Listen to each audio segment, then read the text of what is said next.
పూర్తి వివరాలు చూసే ముందు మా ఛానల్ ని సబ్స్క్రైబ్ చేయడం మర్చిపోకండి. శ్రీ గురుభ్యో నమః. శ్రీ మహాసరస్వత్యై నమః. ఓం నమః శివాయ.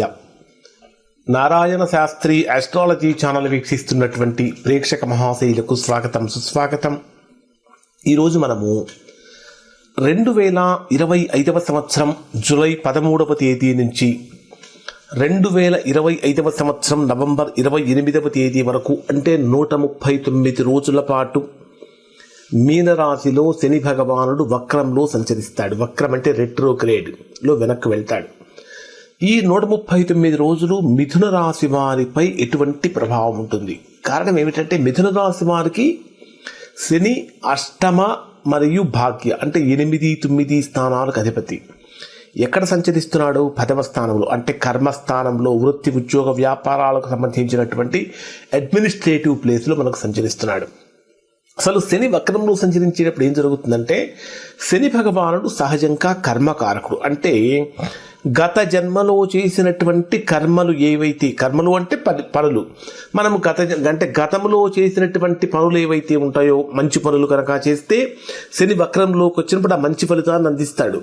అలానే చెడు పనులు కనుక చేస్తే దానికి సంబంధించిన చెడు ఫలితాన్ని కూడా అందిస్తాడు. అంటే ఖచ్చితంగా ఇక్కడ మనము ఏ ఫలమైతే అందుకుంటున్నామో అది ఖచ్చితంగా మనం గతంలో చేసినటువంటి పనుల యొక్క ఫలితమే అని మనం భావించాలి. మరి ఈ సమయంలో మిథున రాశి వారికి ఎక్కడ సంచరిస్తున్నాడు? 10వ స్థానంలో, వృత్తి ఉద్యోగ వ్యాపారాలకు సంబంధించినటువంటి స్థానంలో. 10వ స్థానం అనేటటువంటిది కెరియర్కి సంబంధించినటువంటి స్థానం. అలానే ఈ 10వ స్థానం అనేటటువంటిది వృత్తికి సంబంధించినటువంటిది, ఉద్యోగానికి సంబంధించినటువంటిది, సామాజిక పరమైనటువంటి స్థానం, బాధ్యతలు, గౌరవము, పేరు ప్రతిష్టలు మొదలైనవన్నీ కూడా మనకు 10వ స్థానంలో తెలుస్తాయి. ఈ 10వ స్థానంలో శని భగవానుడు యొక్క వక్రంలో సంచరిస్తున్నటువంటి కారణం చేత సహజంగా మిథున రాశి వారికి శ్రమతో కూడినటువంటి పురోగతి లభిస్తుంది. అంటే బాగా శ్రమ చేస్తేనే కానీ మనకు పురోగతి అనేటటువంటిది కనపడదు. దాంతోపాటు అసలు వీరి యొక్క వృత్తి ఎలా ఉంటుంది, ఆరోగ్యం ఎలా ఉంటుంది, కుటుంబ జీవితం ఏ విధంగా ఉంటుంది, ఆర్థిక సంబంధాలు ఏ విధంగా ఉంటాయి మొదలైనటువంటి అన్ని విషయాల గురించి ఒక్కొక్క దాని గురించి మనం తెలుసుకుందాం. ఫస్ట్ ఎక్కడ సంచరిస్తున్నాడు? 10వ స్థానంలో. 10వ స్థానం అంటే కర్మస్థానము. కర్మకారకుడైనటువంటి శని కర్మస్థానంలో వక్రంలో సంచరించేటప్పుడు వృత్తి ఉద్యోగాలకు సంబంధించిన విషయాలు, పేరు ప్రతిష్టలు, అధికారిక సంబంధాలు, బాధ్యతల నిర్వహణ గురించి, పదవులు, ప్రమోషన్లు, జీవన మార్గాలు, వీటి గురించి ఏ విధంగా ఉంటుందంటే, జనరల్గా ఈ కాలంలో మిథున రాశిలో జన్మించినటువంటి వారు పనిలో ఇప్పుడు ఫేస్ చేస్తున్న దానికన్నా కూడా ఇంకా కొంచెం ఎక్కువగా ఒత్తిడి అనుభవిస్తారు. ఒత్తిడి యొక్క తీవ్రత పెరుగుతుంది. అంటే మీరు కూడా ఎలా ఉండాలంటే, అధికారులు ఏ విధంగా అయితే ఉంటారో, మేనేజ్మెంట్ ఏ విధంగా అయితే ఉంటుందో దానికి అనుగుణంగా ప్రవర్తించాల్సింది తప్ప నేను ఇలానే ఉంటాను, నేను ఇలానే చేస్తాననేటటువంటి వర్షన్ ఈ శని వక్రంలో సంచరించేటటువంటి రోజుల్లో పనికిరాదు. కాబట్టి ఇక్కడ జాగ్రత్తగా ఉండాలి. 10వ స్థానం ఉద్యోగ స్థానం కాబట్టి ఉద్యోగం చేసేటటువంటి వ్యక్తులకు ప్రమోషన్స్ అనేవి ఆలస్యంగా మారుతూ ఉంటాయి.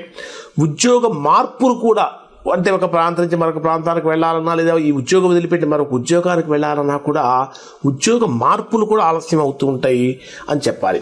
అలానే ఇప్పటిదాకా మీరు సంపాదించుకున్నటువంటి పేరు ప్రఖ్యాతులు కానీ, గుడ్ నేమ్, ఇవన్నీ కూడా ఏ విధంగా ఉంటాయంటే వాటిని నిలబెట్టుకోవటం కోసం ఎక్కువగా కష్టపడాల్సినటువంటి పరిస్థితి కూడా వస్తుంది.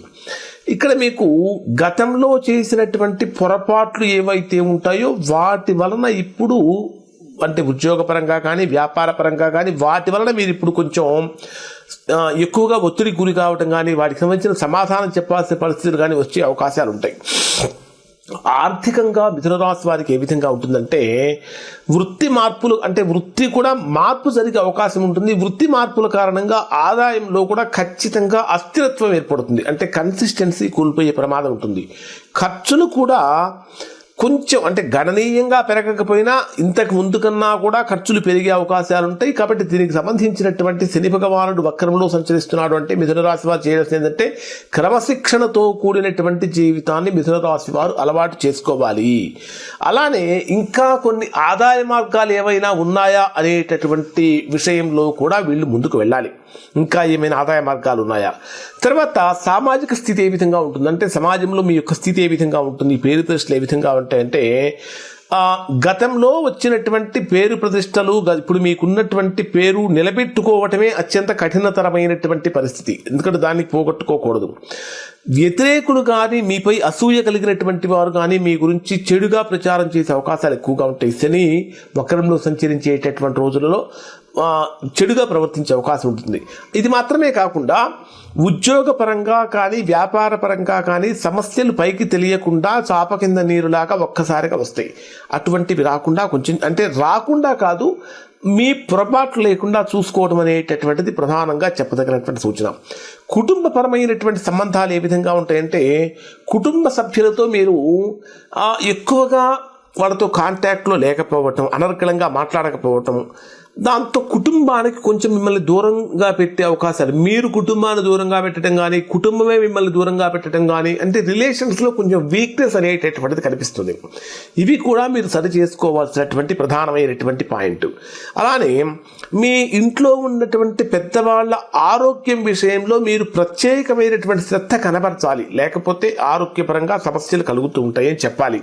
అలానే ప్రేమ సంబంధాలు, 9వ స్థానం ప్రేమకు సంబంధించినటువంటి స్థానం కూడా కాబట్టి, అంటే 9వ స్థానాధిపతి కాబట్టి, ప్రేమ సంబంధాలు, ప్రేమ జీవితంలో ఏ విధంగా ఉంటుందంటే, ఇక్కడ ప్రేమ వివాహం చేసుకోవాలనుకునేటటువంటి వారు దగ్గర దాకా వచ్చినా సరే ఏదో కారణంగా ఆగిపోయే ప్రమాదం ఉంటుంది. ఎందుకు అనేటటువంటిది మీరు ఒకసారి మరలా పునరాలోచించుకోవాలి.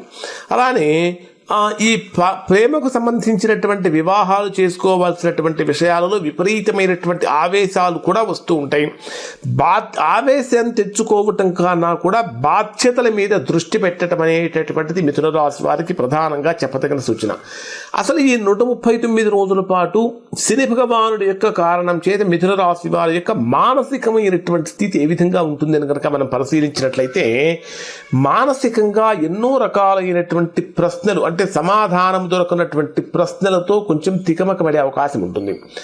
అసలు ఒక్కొక్కసారి వాళ్ళు మిథున రాశి వారు సెల్ఫ్ ఎనలైజేషన్ చేసుకుంటూ ఉంటారు. నేను చేస్తున్నటువంటి పని కరెక్టేనా, నేను చేస్తున్న పని సరైనదేనా, ఇది నాకు తగినదేనా, నేను సరైనటువంటి మార్గంలోనే ఉన్నానా, నేను చదివిన చదువేమిటి, నేను చేస్తున్నటువంటి ఉద్యోగం ఏమిటి, లేదా నేను ఏం చేయాలనుకుంటున్నాను, నేను ఏం చేస్తున్నాను, ఇంకా నేనేమైనా డైవర్ట్ అవుతున్నానా, ఇలాంటి క్వశ్చన్స్ కూడా మిథున రాశి వారిలో ఎరైజ్ అయ్యే అవకాశం ఉంటుంది. ఇలాంటివి కూడా ఉత్పన్నమవుతాయి.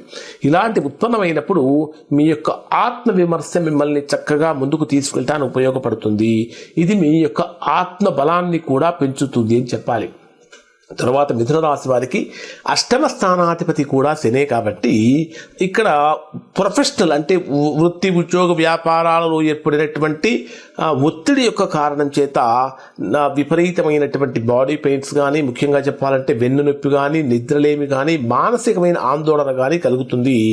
ఈ శని వక్రంలో సంచరించేటటువంటి రోజుల్లో తల, మెడ, మధ్య, కీళ్ల నొప్పులు అనేటటువంటివి ఖచ్చితంగా తలెత్తుతాయి. మరి ఎటువంటి పరిహారాలు చేసుకుంటే మీకు అనుకూలంగా మారుతుంది అంటే, శనివారం రోజున ఖచ్చితంగా మిథున రాశిలో జన్మించినటువంటి వారు నల్లటి దుస్తులు ధరించి, పేదవారికి నువ్వులతో తయారు చేసినటువంటి ఆహార పదార్థాలు, అంటే నువ్వులుండలు లాంటివి ఏదైనా సరే వారికి కనుక ఇచ్చినట్లయితే, అంటే నువ్వులు బెల్లము కలిపినటువంటి పదార్థాలను కనుక ఇచ్చినట్లయితే శనివారం రోజున మంచి ఫలితాన్ని పొందుతారు. దీనివలన శని భగవానుడి అనుగ్రహం కూడా కలుగుతుంది. అలానే శని స్తోత్ర పారాయణం చేయటం కూడా చాలా మంచిది. ముఖ్యంగా కర్మ పరిహారం జరగాలి అంటే, శని కర్మకారకుడు కాబట్టి కర్మ పరిహారం జరగాలి అంటే, గతంలో చేసినటువంటి పొరపాట్లు మనం ఏం చేసామో మనకు తెలియదు, వాటికి సంబంధించినటువంటి ప్రతికూలతలు జరగకుండా ఉండాలి అంటే ఖచ్చితంగా శనిదేవుడి యొక్క ఆలయంలో నువ్వుల నూనెతో దీపం వెలిగించడం వలన కర్మ పరిహారం జరుగుతుంది. అంటే కర్మఫలం యొక్క తీవ్రత తగ్గుతుంది. అలానే వృద్ధులను కానీ, బంధువులను కానీ గౌరవించడం వలన శని యొక్క అనుగ్రహం కలుగుతుంది. ఇవన్నిటికంటే కూడా శని యొక్క అనుగ్రహం కలగాలంటే పెద్దవాళ్లను, వృద్ధులను, అనాథలను వీరికి కనుక సేవ చేసినట్లయితే బ్రహ్మాండమైనటువంటి ఫలితాన్ని ఇక్కడ మిథున రాశి వారు పొందుతారు. ఇవి శని వక్రంలో సంచరించేటటువంటి రోజులలో మిథున రాశి వారు కలిగే ఫలితాలు. శుభం.